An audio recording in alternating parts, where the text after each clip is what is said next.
오늘 우리에게 주신 하나님의 말씀은 구약성경 역대상 17장 1절에서 15절까지의 말씀인데요. 오늘도 말씀을 직접 읽는 것으로 시작하고자 합니다. 아직 주보를 받지 못한 친구들이 있다면 선생님들께서 주보와 펜을 나눠주시면 감사하겠습니다. 그만 여기까지 하겠습니다. 이제 전도사님을 봐주세요. 여기까지 하고 고개를 들고 전도사님 한번 봐주세요. 네, 이제 설교를 시작하도록 하겠습니다. 여러분, 요즘 시험 기간이죠. 얼굴을 보면 이제 전도사님 알 수 있어요. 전도사님도 이제 청소년부 사역자가 돼가고 있나봐요. 여러분들 얼굴을 보니까 아이고 피곤해, 아이고 힘들어, 너무 애기처럼 대하고 있나요? 피곤감과 긴장감이 좀 보이는 것 같아요. 많이 힘든 시간을 보내고 있죠. 전도사님이 시험 기간 잘 마무리할 수 있도록 끝까지 기도할게요. 여러분, 오늘 설교는 상상으로 한번 시작해 보고자 합니다. 여러분이 이번 기말고사를 한번 잘 봤다고 한번 생각해 보세요. 얼마나 잘 봤냐면 전교에서 최상위권에 들게 된 거예요. 그래서 학교에서 장학금으로 무려 500만 원을 주겠다고 하는 것입니다. 대박이죠? 아니, 정말 500만 원이 적은 돈은 아니잖아요. 대박이잖아요. 여러분, 기분 정말 좋을 것 같죠? 그 돈을 받은 한 학생이 여러분이 한번 가정을 해보세요. 그 돈을 가지고 뭘 하면 좋을까 고민하다가 그동안 너무 갖고 싶었던 최신 핸드폰 아이폰 16 프로, 그걸 사고 나서도 돈이 남으니까 또 최신 애플워치, 이름이 울트라 2더라고요. 맞나요? 그리고 돈이 남으니까 요즘에 굉장히 유행하고 있는 KST5 케이스까지 구매하게 됐습니다.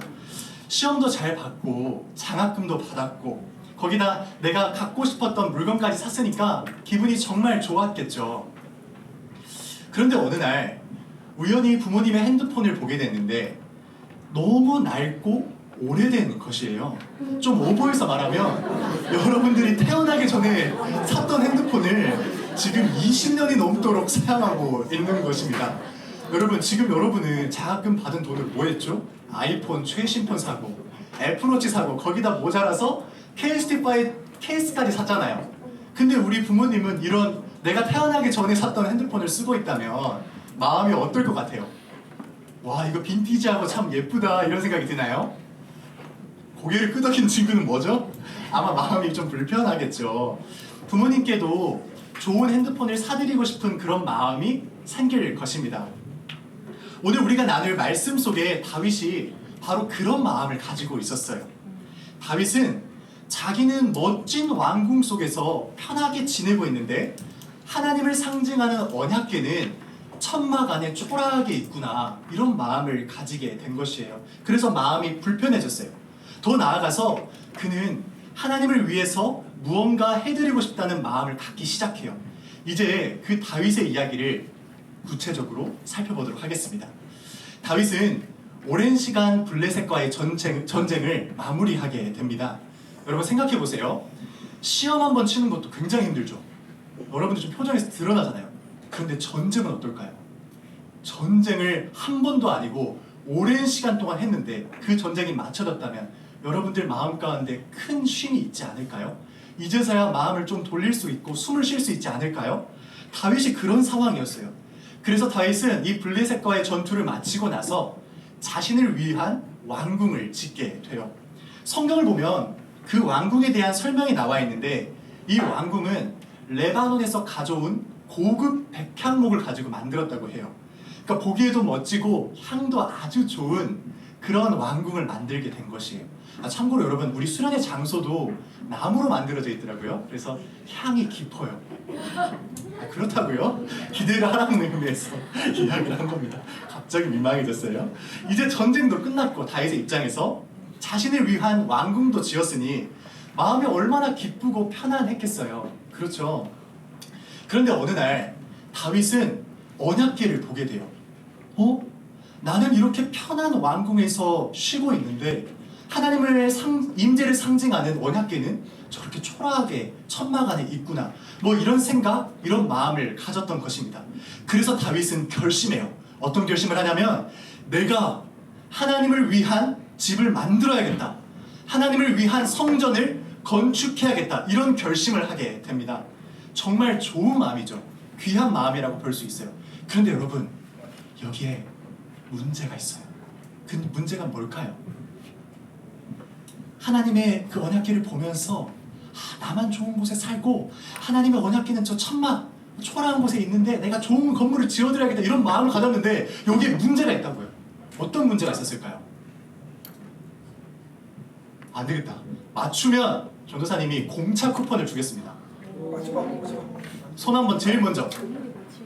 제일 때가 아니었습니다. 비슷했어요. 잘했어요. 시도 좋았어요. 민망함을 주려고 했던 건 아니에요. 잘했어요. 또 힌트는 지난주 설교의 답이 있어요. 더 어려워졌나요? 오! 시은이! 예루살렘! 비슷했는데 아쉬웠어요. 안 되겠다. 공차 차를 두 잔 줄게요. 자, 이제 어떻게 할래요? 지난주 설교를 기억해내자. 지난주 무슨 설교였어? 생각해보자. 시선. 비슷했어요. 정말 가까이 왔다. 시선까지 왔고.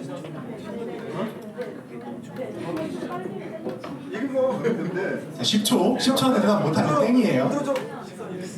다 왔다. 시선까지 다 왔다. 자, 여기까지. 여기까지.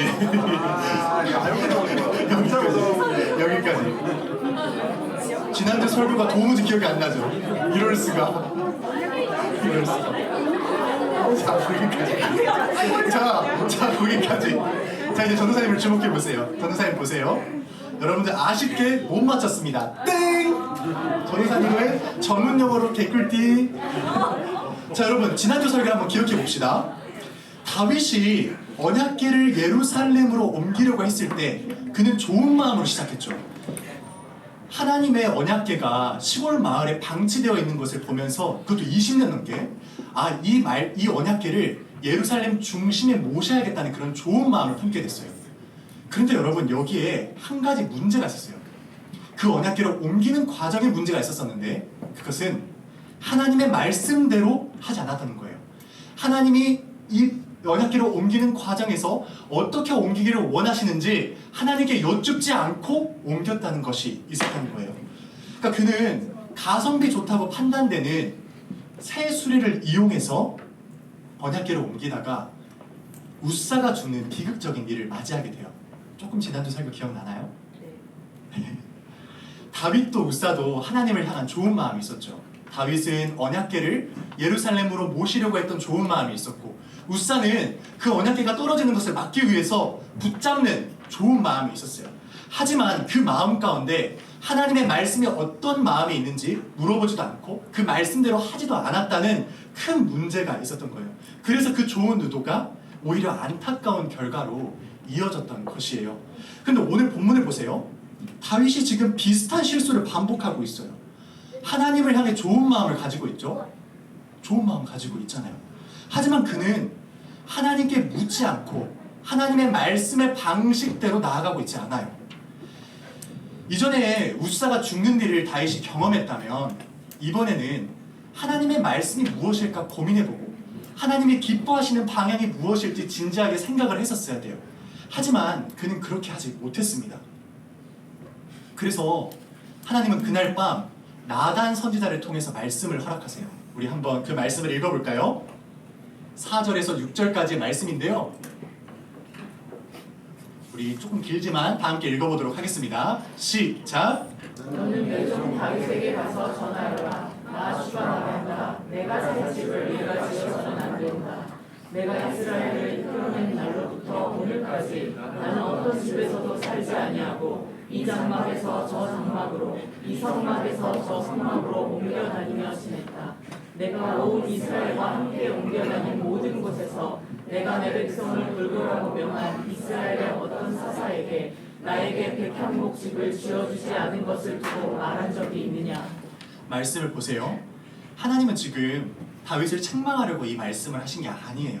오히려 아무리 좋은 의도를 가지고 있다고 한들 아무리 좋은 마음을 가지고 있다 한들 가장 먼저 하나님이 말씀하시는 방식이 무엇인지 하나님이 이 일을 어떻게 여기실지 그것을 먼저 생각하라고 가르쳐주고 계신 것이에요. 그렇다면 여러분, 우리에게도 중요한 질문이 생기겠죠. 우리가 지난주 말씀을 보고 또 오늘 말씀을 살펴보니까 하나님의 말씀대로 살아가는 것, 또 하나님께 여쭙는 것이 참 중요하구나, 이런 마음을 갖게 되잖아요. 그러면 여러분, 우리가 하나님의 음성을, 하나님의 뜻을 어떻게 들을 수 있을까요? 하나님은 어떤 방식으로 우리에게 답변해 주시고 어떤 방식으로 우리가 나아가기를 알려주실까요? 궁금해지지 않아요? 여러분이 기도할 때 용서가, 용서가, 하나님 이렇게 말씀하실까요? 전도사님 그렇게 들어본 적은 없는데, 요셉아, 그렇게 얘기해 보신 적은 없는데, 그런 음성을 들어본 적은 한 번도 없어요. 하나님은 그렇게 말씀하시는 분이 아니세요. 하나님께 여쭙는다는 것은 성경 말씀을 기준으로 지금 내가 무엇을 하려는지 점검하는 것이에요. 그리고 나를 아끼는 부모님, 선생님, 또 믿음의 선배들에게 조언을 듣고 그 안에서 하나님의 마음이 어떠하신지를 발견해 보는 것이에요. 내 마음에 평안이 찾아오는지, 하나님의 말씀에서 어긋나지 않는지, 그것을 확인하는 것이 바로 하나님께 여쭙는 것입니다. 여러분, 이 과정을 거치면 굉장히 속도가 느려집니다. 내가 지금 빨리 해결하고 싶은, 빨리 결정하고 싶은 일이 있는데 이렇게 하나님의 뜻을 찾아보고 선생님께 조언을 구하고 또 부모님의 또 말씀하시는 걸 귀담아 들어보고 또 이것이 하나님의 뜻에 맞을지 고민하는 이 시간은 굉장히 우리 마음을 답답하게 만들 수 있어요. 그렇지만 우리가 잠시 멈춰서서 하나님의 뜻을 구하면 하나님은 분명히 우리의 삶을 더 좋은 길로 인도해 주실 것입니다. 실제로 오늘 본문에서도 다윗이 잠시 멈춰서서 하나님의 뜻을 바라볼 때 하나님은 그에게 더 놀라운 계획을 보여주셨어요. 다윗은 하나님께 집을 지어드리고 싶다고 말했지만 하나님은 오히려 다윗에게 너를 위한 집을 지어주겠다고 말씀해 주세요. 여러분, 우리가 좋은 마음을 가지고 있을 때, 특별히 하나님을 향한 좋은 의도를 가지고 있을 때 우리가 더 먼저 하나님께 여쭙는, 하나님의 말씀 안에서 이것이 맞는 방향인지 찾아보는 여러분들이 되기를 바랍니다. 말씀을 계속해서 살펴보겠습니다. 하나님은 다윗의 마음을 보시고 갑자기 옛날 이야기를 꺼내세요. 지금 다윗이 좋은 의도로 하나님을 섬기려고 하다가 하나님이 그렇게 하면 안 된다 말씀해 주셨잖아요. 그러면서 하나님이 갑자기 옛날 이야기를 시작하시는 거예요. 여러분, 다윗은 어떤 사람이었죠? 다윗의 첫 시작을 한번 생각해봐요. 누구였죠? 힌트가 나왔다. 뭐예요? 목동이죠, 목동. 양치는 사람.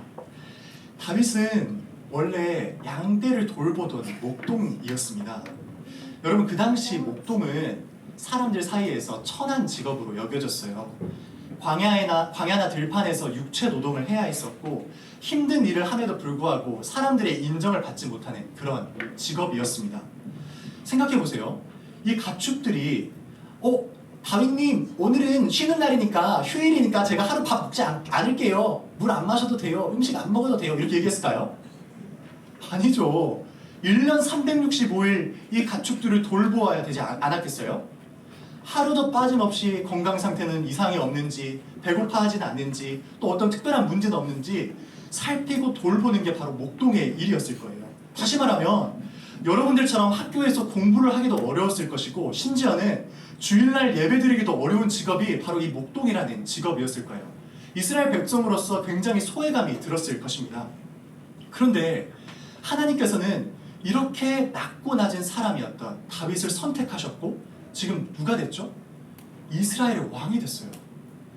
하나님은 지금 다윗에게 네가 왕이 된 것은 너의 능력으로 된 것이 아니라 내가 너를 선택했고 내가 너를 인도했기 때문에 지금 이 자리에 서 있는 것이라고 가르쳐주고 있는 것입니다.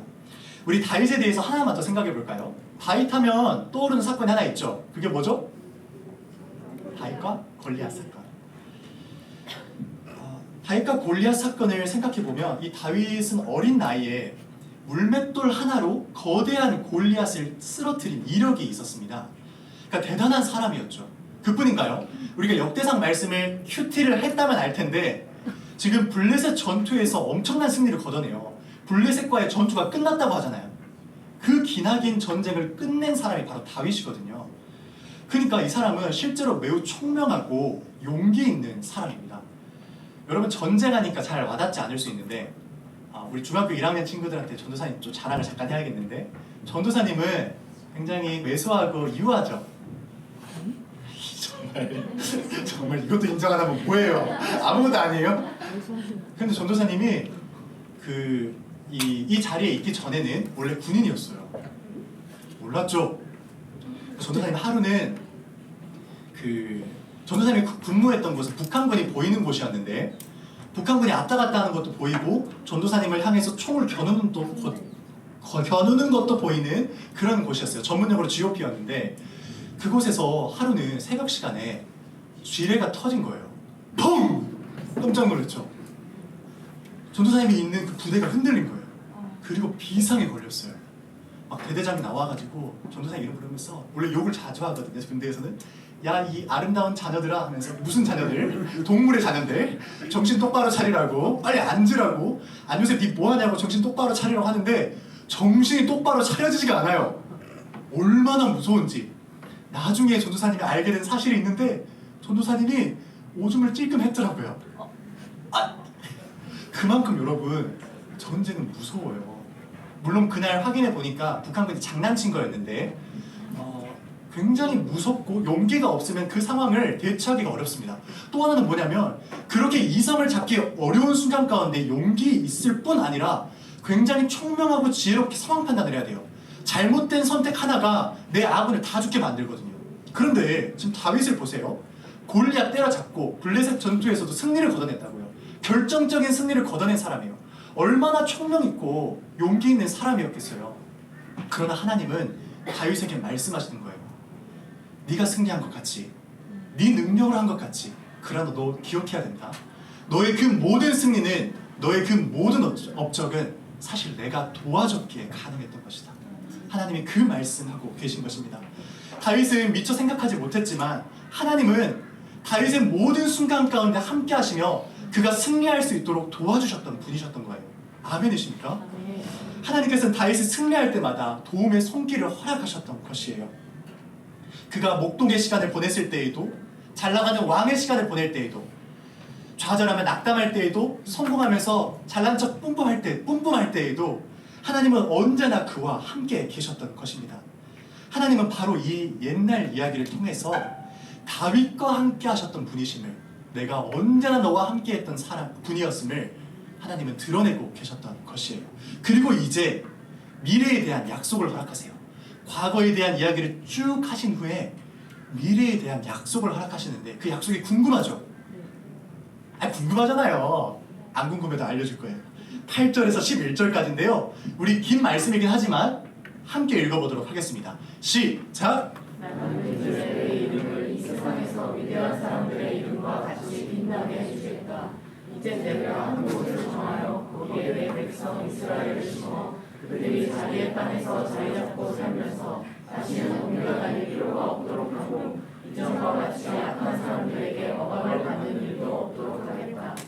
이전에 내가 내 백성 이스라엘에게 산들을 세워줄 때와는 달리 내가 내 모든 적을 굴복시키겠다. 그뿐만 아니라 나 주가 내 제자만을 왕으로 세우려 하는 것을 이제 너에게 선언한다. 내 세계가 다하여서 내가 너의 조상에게로 돌아가게 되면 내가 내 몸에서 나올 내 아들 가운데서 하나를 후계자로 세워 그 나라를 튼튼하게 하겠다. 아멘. 이스라엘은 오랜 시간 불안정한 상황 속에 있었습니다. 끊임없이 전쟁이 있었죠. 그리고 그 전쟁 가운데 늘 불안감을 가지고 살아갔을 것입니다. 그런데 하나님은 이제 다윗에게 약속하시는 거예요. 너에게, 그리고 너를 넘어서 너희 나라 전체에게 참된 쉼과 평안을 허락하겠다. 내가 그것을 약속하겠다. 이렇게 말씀하고 계세요.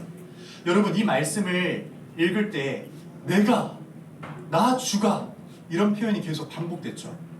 노란색 하이라이트로. 하나님은 모든 일을 이끄시고 모든 상황을 주관하시는 분이심을 명확하게 말씀하신 거예요.